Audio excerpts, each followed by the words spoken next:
জানেন আপনি যখন মারা যাবেন মুনকার নকির আসার আগে আরেকটা ফেরেশতা কবরে আসবে, যার নাম রুমন।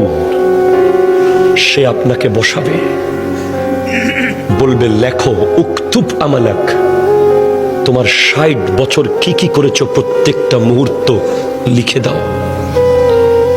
৭০ বছর যা যা করেছো সব লিখে দাও।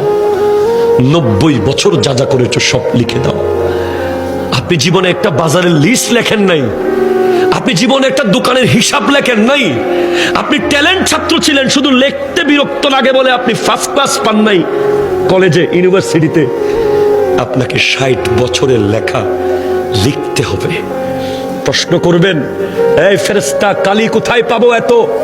বলবে মুখের থুতুকে কালি কালি বানাও। কলম কোথায় পাবো? হাতের আঙ্গুলকে কলম বানাও।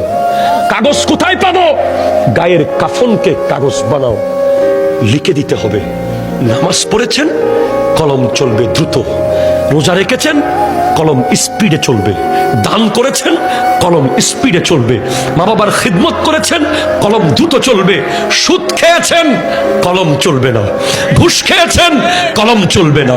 জুলুম করেছেন, কলম চলবে না। মিথ্যা বলেছেন, কলম চলবে না। নাটক দেখেছেন, কলম চলবে না। বাটপারি করেছেন, কলম চলবে না। নামাজ পড়েন নাই, কলম চলবে না।